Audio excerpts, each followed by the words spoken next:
Hello students, सुश्री classes में आपका स्वागत है। आज हम क्लास 12th के बिजनेस स्टडीज का 4th चैप्टर नियोजन या प्लानिंग, इसके अंतर्गत लास्ट टॉपिक लेकर आए हैं। इसके बाद ये पार्ट समाप्त हो जाएगा। तो आज देखते हैं, हम 2 टॉपिक्स पढ़ेंगे आज। पहला है नियोजन की सीमाएं, कठिनाइयां या आलोचनाएं, limitations, problems, criticism of planning.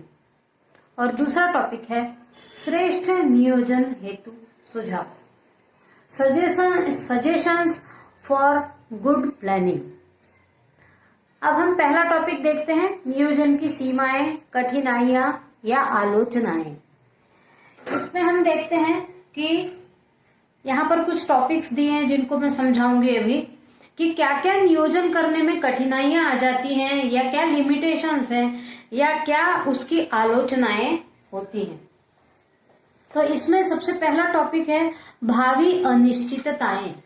जब किसी भी प्रोजेक्ट को लेकर प्लानिंग की जाती है तो भावी अनिश्चितताओं के बारे में सोचकर ही नियोजन किया जाता है, लेकिन वो निश्चित क्या भावी अनिश्चितताएं होंगी ये बताना बहुत कठिन होता है।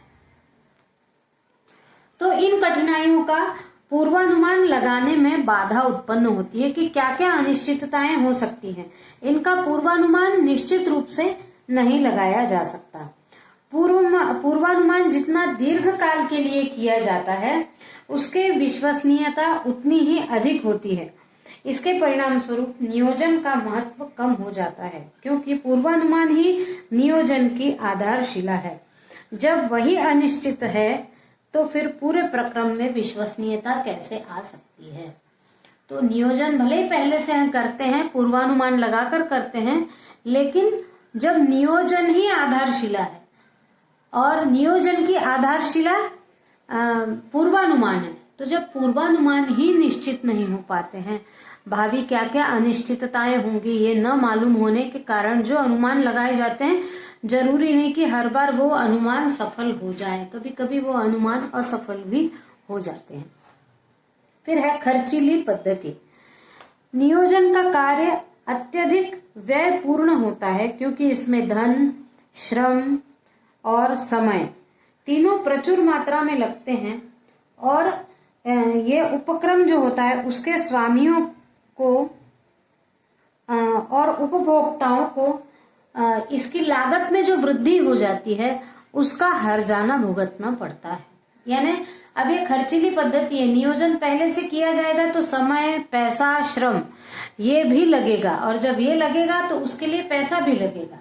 तो किसी भी वस्तु की लागत जो है वो बढ़ जाएगी, और इसका खामियाजा जो उत्पादक है वो और उपभोक्ता जो है, इन दोनों को ही महंगी वस्तु लेकर हर्जाना भुगतना पड़ेगा। फिर है प्रशासन में लोचहीनता।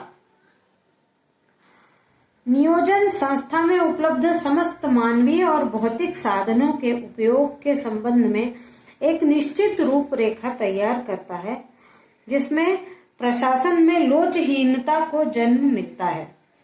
प्रशासन में लोचहीनता, क्योंकि पहले से ही ये तय कर लिया जाता है क्या होगा, कैसा होगा, और नियोजन की जो समस्या है वो समस्त भौतिक और मानवीय वस्तुओं के लिए ही रहेंगी। तो इस कारण से प्रशासन जो होता है वो अपने नियमों में लोचहीन होता है। प्रशासन के नियम ज्यादा करके तुरंत बदलने योग्य नहीं होते। फिर व्यक्तिगत रुचि की समाप्ति। जब किसी भी प्रक्रम में नियोजन किया जाता है और नियोजन के अंतर्गत नियोजन में बताए गए कार्यक्रमों के अनुसार यदि कार्य होता है तो कर्मचारियों को और बाकी व्यक्तियों की पहल करने की जो गुण है वो नहीं आ पाता, पहल करना, क्योंकि व्यक्तियों को एक निश्चित कार्यक्रम दे दिया जाता है, उसके अनुरूप ही उनको कार्य करना होता है।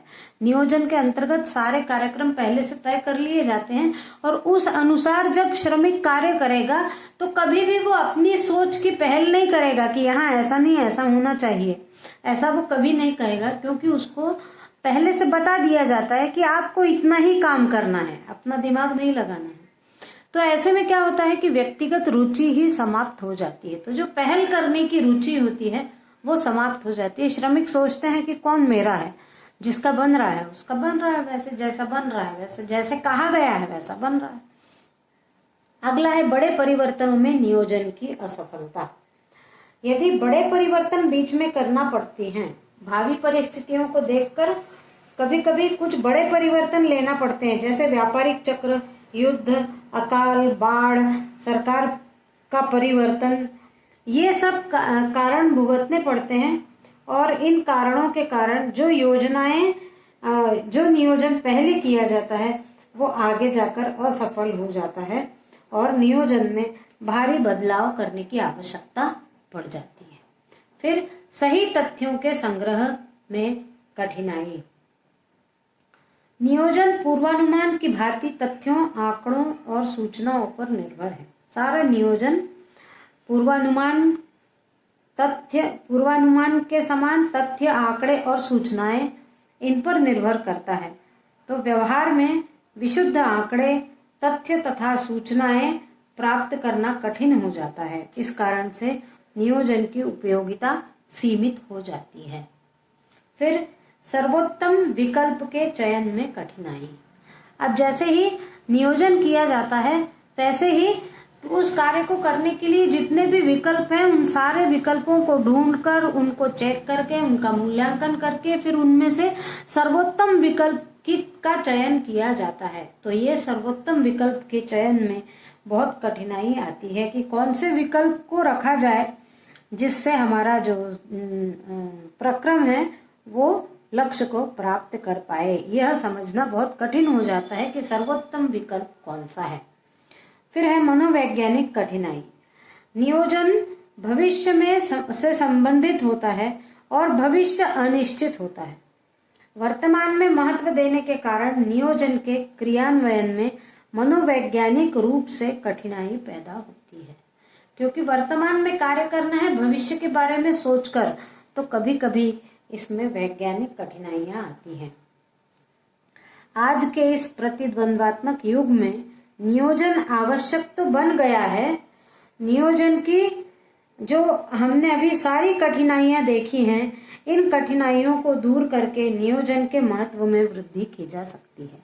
यदि इन पर विचार पहले से कर लिया जाए तो काफी हद तक किसी भी बड़े प्रक्रम का नियोजन किया जा सकता है, यदि इन कठिनाइयों को दूर कर लिया जाए तो। अब हमारा अगला टॉपिक है श्रेष्ठ नियोजन हेतु सुझाव, सजेशंस फॉर गुड प्लानिंग। अब एक अच्छा नियोजन कैसे किया जा सकता है उसके लिए यहाँ कुछ बिंदु दिए गए हैं जिनके बारे में अब हम पढ़ेंगे। तो सरलता, नियोजन ऐसा होना चाहिए कि आसानी से सभी के द्वारा समझा जा सके और सरल और आसान योजनाएं उद्देश्यों की प्राप्ति में प्रत्यक्ष रूप से सहायक सिद्ध हों तो यह नियोजन श्रेष्ठ हो सकता है।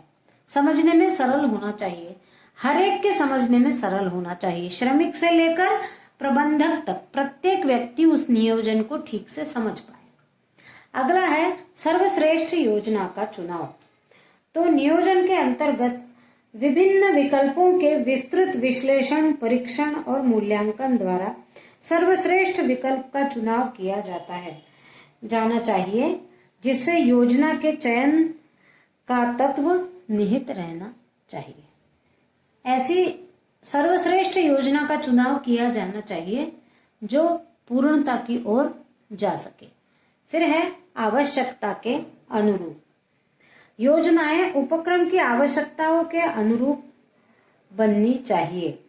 इस बात का ध्यान रखना चाहिए कि मूलभूत लक्ष्यों से हटकर उनमें किसी बात का समावेश न किया जाए। यानी आवश्यकता के अनुरूप उन्हीं चीजों को नियोजन के अंतर्गत रखना चाहिए जो उस प्रक्रम के लिए आवश्यक हो। अनावश्यक बातों को योजना में स्थान नहीं देना चाहिए। फिर अलग अलग क्रियाओं की अलग अलग योजनाएं।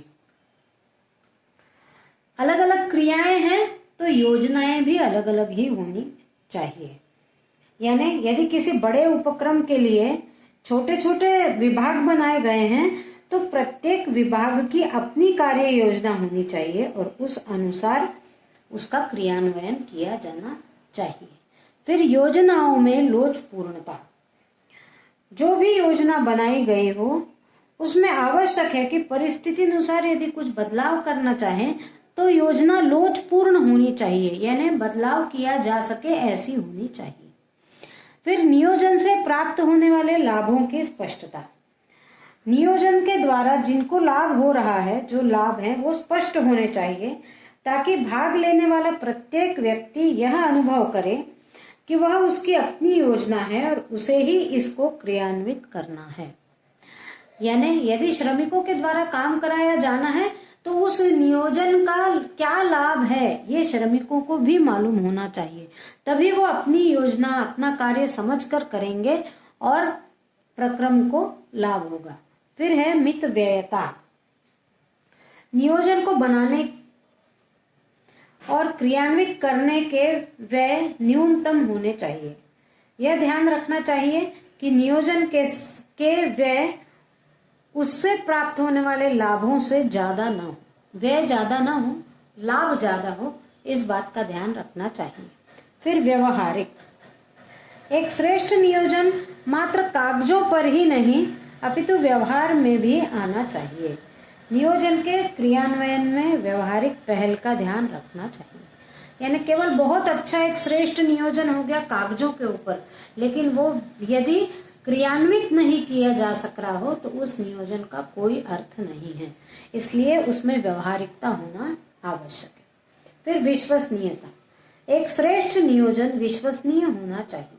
विश्वसनीयता के अभाव में नियोजन को प्रभावशीलता में कमी आ जाती है।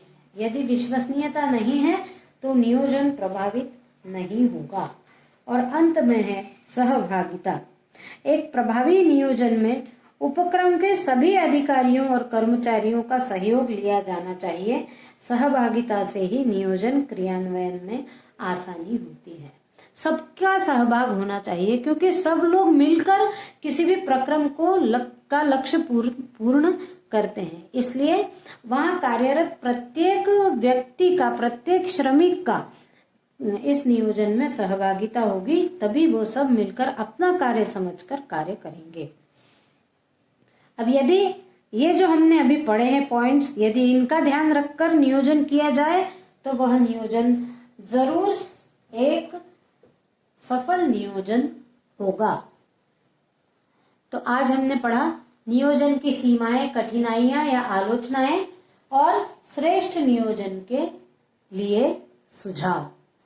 तो आज हमारा चैप्टर 4 नियोजन यही समाप्त होता है।